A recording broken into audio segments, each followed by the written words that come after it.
itangazo ry'inama y'Episkopi Katolika b'i Burundi kuva ku igenekerezo rya 13 gushika ku igenekerezo rya 18 ndamukiza 2023 abepiskopi barongoye amadiyoseze Katolika y'i Burundi baragize urugendo rweranda i Roma ku kirimba c'Eklezia Katolika. Muri urwo rugendo barabonanye n'umuvyeyi w'Eklezia nyen'ubweranda Papa Francisco, bongera barabonana n'abarongoye ibisata bitandukanye vy'ubutumwa bwa Papa bikurikira: ikijejwe iterambere rirama kumwe n'ubutungane n'amahoro, ikijejwe abakristu balayike ingo n'ubuzima, ikijejwe imiryango y'abihebeye Imana, ikijejwe kumenyesha inkuru nziza, ikijejwe liturujia n'ihimbazo ry'amasakramentu, ikijejwe indero, ubumenyi n'imico, ikijejwe kwemera, ikijejwe kumenyesha amakuru. Baragendeye n'ubunyamabanga bwa leta y'i Vatikano hamwe na sentare nkuru y'Eklezia. Abepiskopi baboneho akaryo ko gusengera ku ntatemwa z'aberanda Petro na Paulo, inkingi z'Eklezia.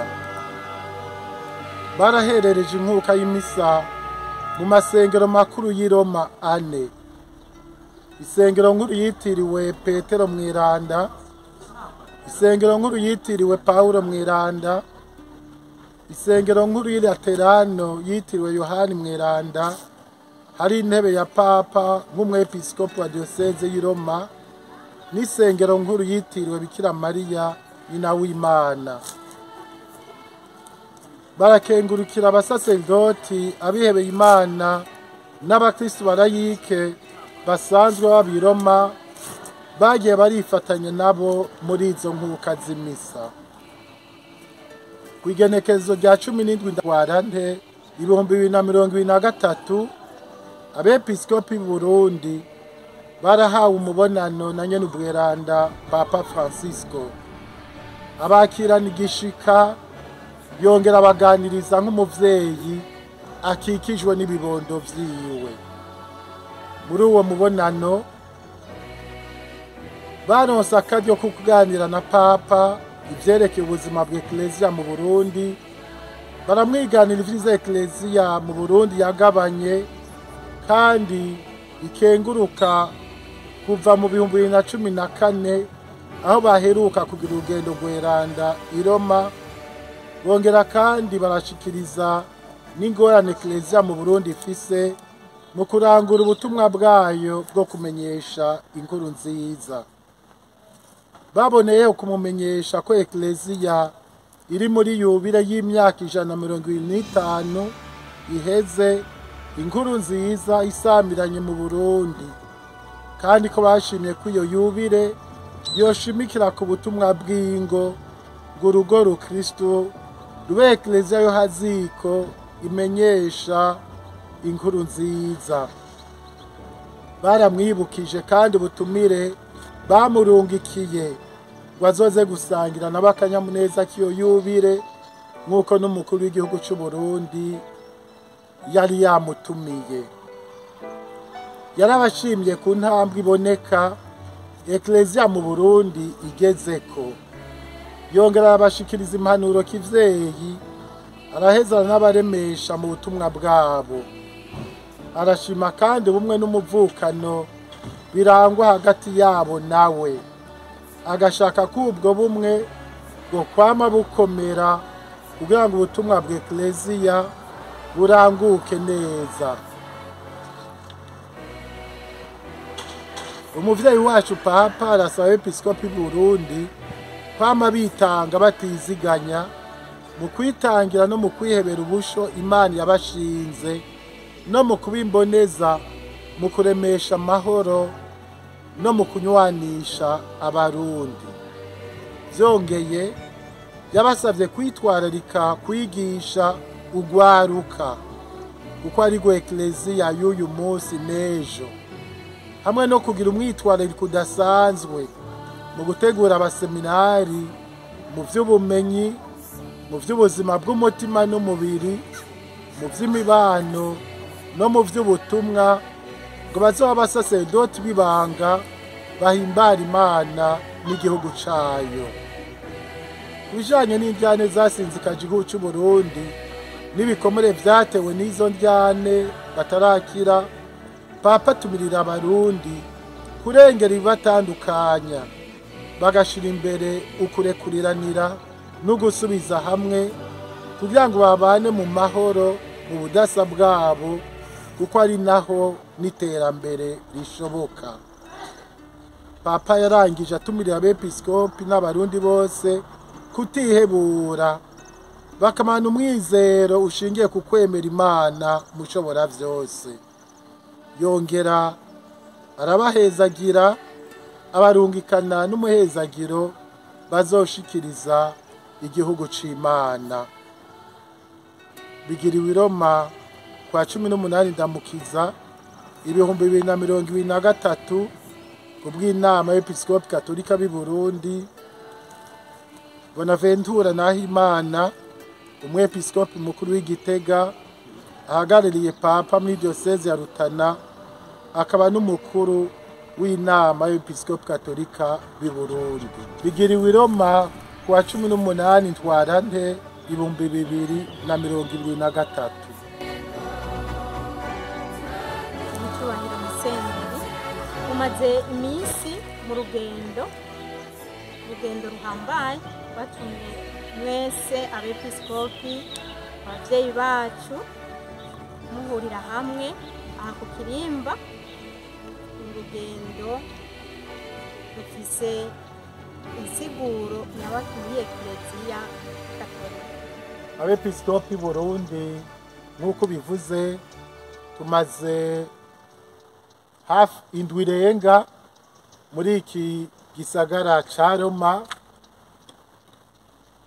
tugendera ibisata bitandukanye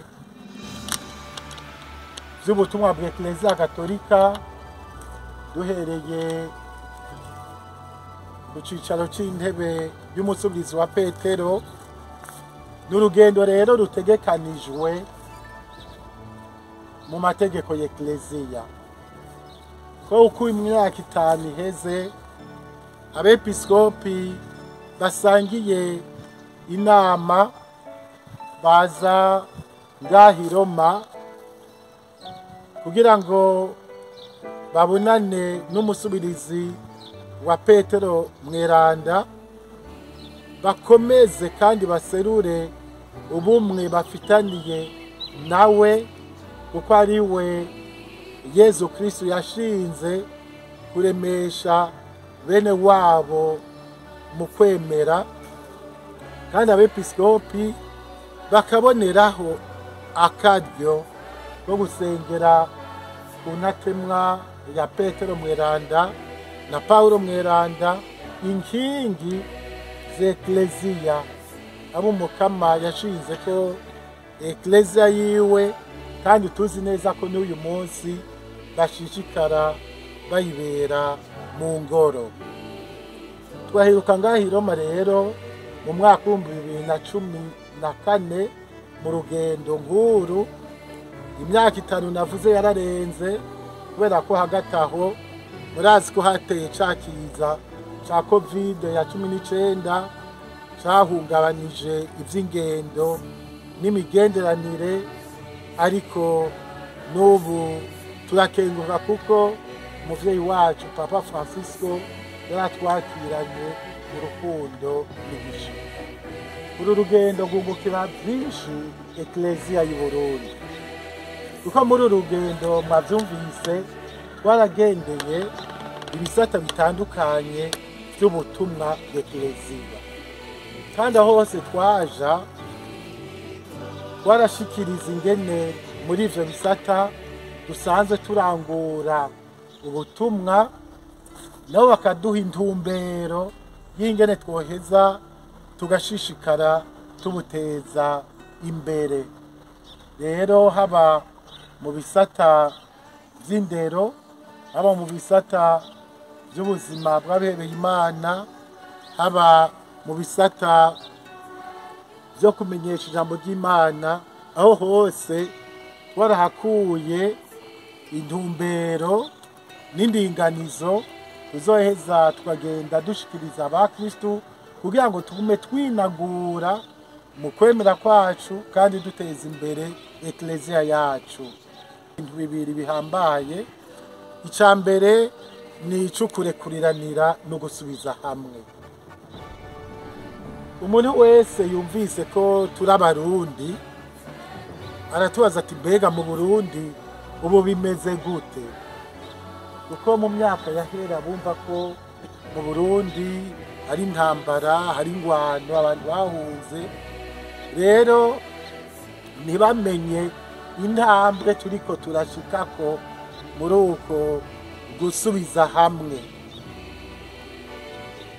No kwibutsa yuko nibutsa n'abakristo bose ko ingendo ya ekleziya y'i Burundi ishingiye ku gusubiza hamwe no kurekuriranira twayipfunditse muri za nama z'imiryango ya diocese, kandi izo nama zose zikaba zarashikirije ingingo zitomoye muri diocese yose zingene twoheza tukaremesha amahoro kandi tukarondera gusubiza hamwe no kurekuriranira duhereye mu mibano yacu.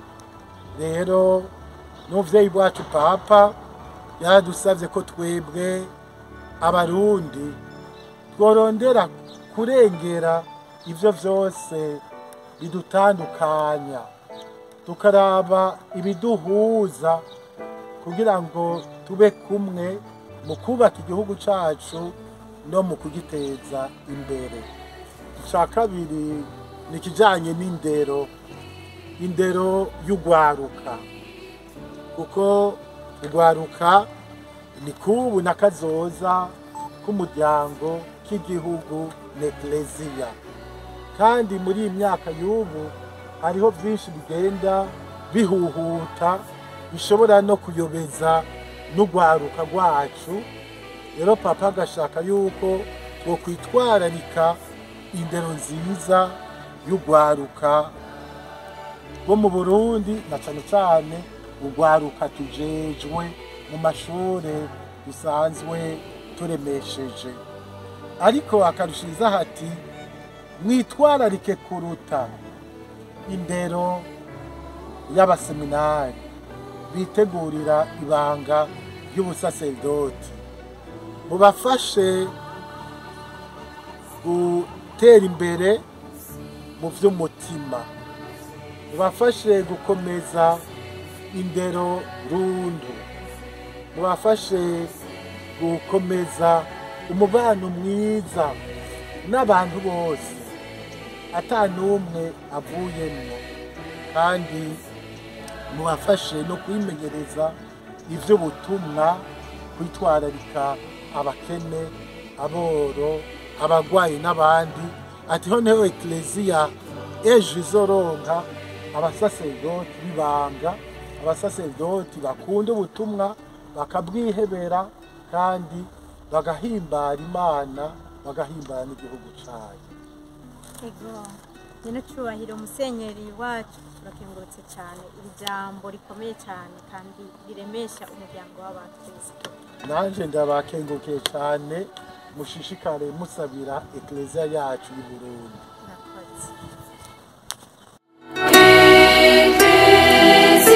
Musenyeri turabahaye ikaze. Uyu munsi mwawakiriye gute? Agahimbare mufise mugaserurire abakristo. Akanyamuneza dufise gahagaze ku Mana yo nyene, nuko yashinze ekleziya kuri wa munsi wa Pentekoti, hanyuma kandi ikongera igashinga n'umwungere azoheza akayobora iyo ekleziya n'izindi ntumwa bazoba bari kumwe. None rero nk'intumwa z'u Burundi twaribonaniye n'umuvyeyi papa nyarubweranda papa, nuko nawe nyene naho ariko arakura afise akanyamuneza kadasanzwe, twarasangiye ako kanyamuneza turayaga nk'ibisanzwe nk'uko umengo ego ntawe bitari bwabonane n'umwe, ariko turayaga neza cyane.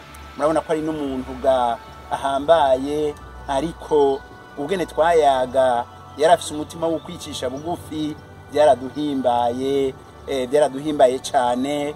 Twongera turayaga hanyuma n'abamwunganira bamwe twita abakaradinare hirya no hino mu bisata bajejwe, nabo nyene tukabona yuko bafise umutima wo kwicisha bugufi.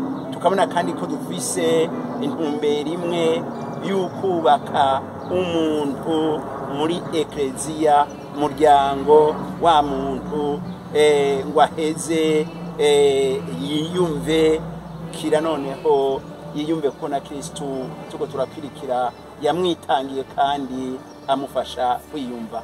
Akanyamuneza rero novuga kandi twaragasangiye nabo twaraгаsangiye nabo bose, turagasangira n'abasaseredoti n'abihebeye Imana n'abandi bakristo barayike. Imisi yose tugiye gusengera muri ya masengero makuru twaba turi kumwe, byaraheza bikaduhimbara, tukabona yuko ekleziya ari ekleziya muryango, naho twoba turi mu mahanga. Twebwe hariho n'ikindi canampimbaye canke nsangira n'abandi, n'umuryango n'umuryango urimwo abasaseredoti, urimwo ababikira, urimwo abakristo barayike.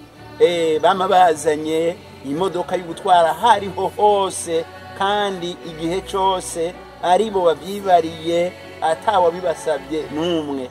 Hivyo navyo nyene byarahavuye biraduhimbara. Hanyuma ikindi cari gihimbaye nuko nyarubweranda Papa Francisco yahavuye atubwira by'ukuri ko adushigikiye cyane mu butumwa turimwo, nuko atungikana n'imihezagiro duha igihugu c'Imana, nacu ico gihugu c'Imana turakivyagije muri iyo mihezagiro. Bega kubona umwepiskopi ashobora kuba mu gihe nk'ico hamwe n'abakirisu, ako kanya mwebwe mukakira gute? Ako kanya mwaturondereye tukakira neza. Navuze yuko bwa mbere twaciye masengero makuru turiko turasengerayo, turi nahaza Imana, biraduhimbara kandi tukongera tugagira inkuka y'imisa nk'uko twabigize uyu munsi mu kirundi cy'iwacu uri mu mahanga. Ibyo biraheza bigahimbara, tugasubira tukumva za ndirimbo z'ukuninahaza Imana turi kumwe n'abarundi bene wacu utakoresheje ururimi rw'Igitaliyano canke cy'Igifaransa. Ibyo biraduhimbara. Rero n'aka kanya rero abahimbawe cyane gose n'ukugene haje abasaseredoti bavuye no hanze ya Roma n'abandi bihebeye Imana bavuye kure mu gihugu c'Ubutaliyano. Turahimbagwa n'abakristu barayike bavuye hirya no hino mu yandi ma province y'Ubutaliyano, baza kugira ngo dushobore kubonana. Uwo mwanya rero uraduhimbaye cyane kandi twakiriye neza cyane gose, ngira n'akari nyuma karahinda. Namwe murakoze cyane gose, kandi tunakengurukiye cyane gose na Radio Maria ku gikorwa ikora ifasha ekleziya tukumenyesha inkuru nziza. Eka mbere no muri ibyo bisata twagendeye twarahavuye turagishikako yuko Radio Maria Burundi ifise akamaro kaniniya cyane mu kumenyesha inkuru nziza muri ekleziya y'u Burundi. Turabakengurukiye cyane kumwe na Radio Maria Burundi, turabasanganiye. Murakoze namwe.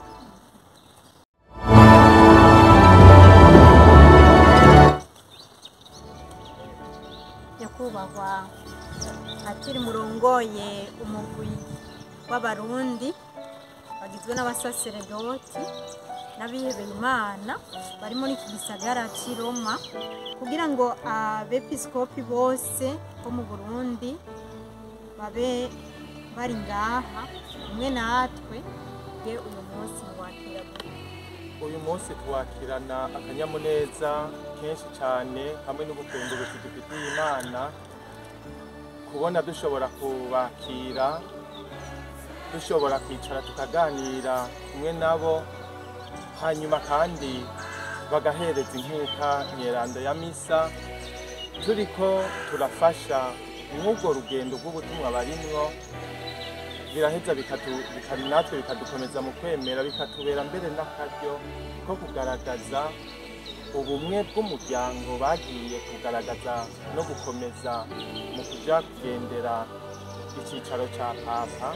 Natwe rero nk'abakristo, nk'abasaseredoti, abihebeye Imana n'abakristo balayike, tukaronka akaryo ko kugaragaza ubwo bumwe bubandanya budukomeza nk'igihugu cy'Imana, igihugu cy'umuryango Yesu Kristo yashinze, agashinga kuri Petero Mweranda ngo abe umutumwa ashingwa amaekleziya ngo abandanye akomeza bene wabo.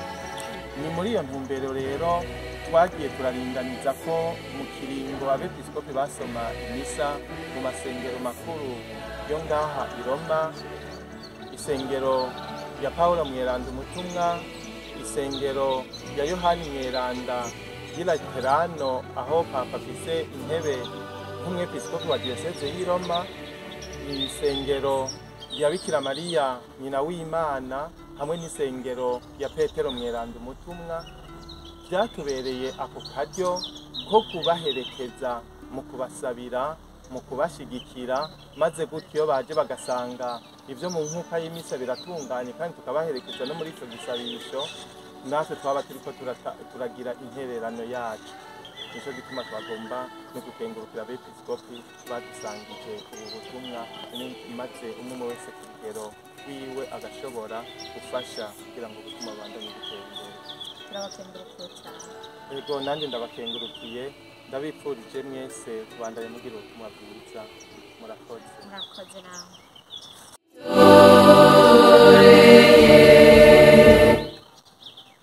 Muvukanye muraserukiye abandi bakristo batari bake barayike gusanganira abepiskopi bo mu Burundi bose bari hamwe bakoranye kugira ngo nimboneka rimwe. Ni nakaryo keza cyane, kandi novuga nti ni Burundi iyo bishitse ukaja mu misa hariho abepiskopi bose, uri umukristo uriyumva neza.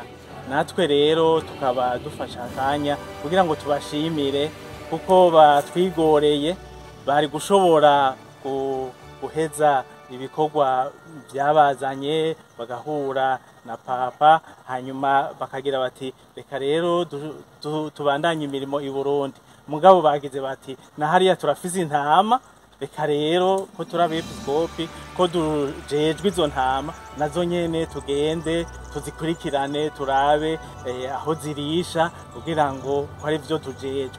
Rero turabishimiye cyane gose abepiskopi bacu baduhaye ako kanya kugira ngo dusangire iyo misa.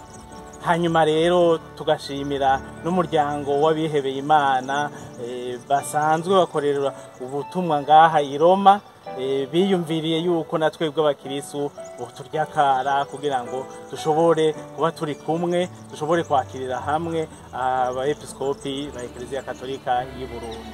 Murakoze cyane. Mugira umugisha. Namwe.